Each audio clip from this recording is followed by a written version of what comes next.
The massive Zephyrian dreadnought Eternal Dominion hung in Earth's atmosphere like a dark storm cloud, its hull bristling with enough firepower to crack continents. Admiral Keith Var adjusted his ceremonial armor and prepared to witness what he assumed would be humanity's swift capitulation. "Transmit the surrender demand," he commanded, his four eyes gleaming with anticipation. On the surface below, President Martinez was halfway through her turkey sandwich when her aide burst into the Oval Office dining room. "Madam President, we have a situation. Alien warship, demands for immediate surrender, the works." Martinez chewed thoughtfully, then swallowed. "Did they give us a deadline?" No, ma'am. They just said immediate." "Well then." She took another bite. "Tell them we'll get back to them in 20 minutes. I'm having lunch with the ambassador of Chile, and it would be terribly rude to leave now." The aide stared. "Ma'am, with respect, they have weapons that could— 20 minutes, Johnson. Diplomacy matters." Aboard the Eternal Dominion, communications officer Veltar frantically checked his translation matrix. "Admiral, their response is confusing." "Confusing how?" They said, and I quote, "Can we finish lunch first? We'll get back to you in 20 minutes." Admiral Keith Var's mandibles clicked in bewilderment. In his 3 centuries of conquest, no species had ever asked to delay their surrender for a meal. "Are you certain the translation is correct?" "Yes, sir. I've run it through the matrix 14 times. Perhaps they misunderstood. Send another message. Make it clearer." Backgamer. On Earth, Martinez was explaining the situation to Ambassador Herrera over coffee and tres leches cake. "So you see, Roberto, we have these aliens demanding surrender, but the thing is, this cake is exceptional. Did you make it yourself?" "My wife's recipe," Herrera beamed. "But Elena, surely the aliens— Oh, they can wait. Besides, they didn't even introduce themselves properly. My mother raised me better than to respond to rude house guests immediately." Johnson returned, looking increasingly frazzled. "Ma'am, they've sent another message. They're demanding to know why we're not taking their threat seriously." Martinez dabbed her lips with a napkin. "Tell them we are taking it seriously. We're just following proper etiquette. Ask if they'd like to join us for dessert."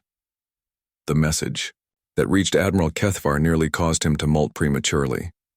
"They're inviting us to dessert?" "That's what it says, sir," Veltar confirmed. "Something called tres leches cake and coffee." The Admiral had conquered 47 worlds. He'd reduced the mighty Carillion Empire to ashes. He'd made the crystalline hive mind beg for mercy, but never, not once, had anyone offered him cake during a surrender negotiation. "Sir," his weapons officer interjected, "perhaps we should demonstrate our power? A small bombardment to show we're serious?" "No," Kethvar said slowly. "I'm curious. Open a visual channel." The main screen flickered to life, revealing President Martinez sitting at an elegant table, still in conversation with Ambassador Herrera. She looked up as if noticing an old friend. "Ah, hello there. I'm President Martinez. Lovely ship you have. Very impressive. Would you care for some cake? We have plenty." Admiral Kethvar found himself speechless. The human was treating his arrival like a social call. We are here to demand your surrender." "Yes, I got that. But surely that can wait a few minutes. Ambassador Herrera was just telling me about his granddaughter's wedding. Roberto, show them the pictures." For the next 10 minutes, Admiral Kethvar, conqueror of worlds, terror of the galaxy, found himself looking at wedding photos while the human president served cake to her guest and made pleasant conversation about the weather. "You know," Martinez said finally, "I should ask, why exactly do you want us to surrender? Have we done something to offend you? Because if so, I do apologize. We're still relatively new to this whole galactic community thing." The Admiral struggled to regain his composure. "We are the Zephyrian Empire. We conquer. It's what we do." "Well, that's nice, dear. But wouldn't you prefer to have friends instead? Friends share cake. Conquest just gives you subjects who plot revolution. Trust me, I know. I've read history books.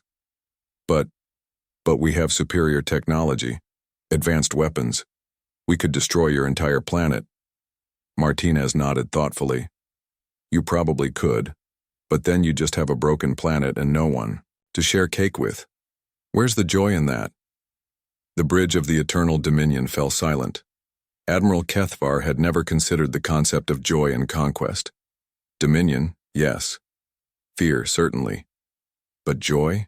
Besides, Martinez continued, if you're going to be in the neighborhood, you should meet the neighbors properly. Johnson, get the Secretary of State on the line and call the French ambassador. He makes excellent croissants. 3 hours later, Admiral Kethvar found himself sitting in the White House Rose Garden, learning about Earth's culinary traditions while his fearsome invasion fleet remained politely parked in orbit. The weapons officer had developed a concerning fondness for chocolate chip cookies. The communications officer was getting the recipe for apple pie.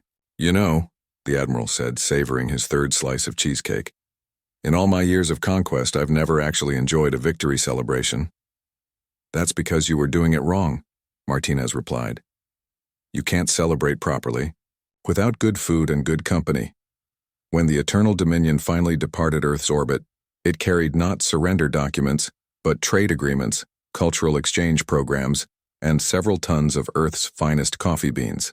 Admiral Kethvar had discovered something more valuable than conquest: the simple pleasure of a shared meal and genuine conversation. The Zephyrian Empire's reign of terror ended that day, replaced by the galaxy's first interstellar catering service, and President Martinez finished her lunch exactly on schedule.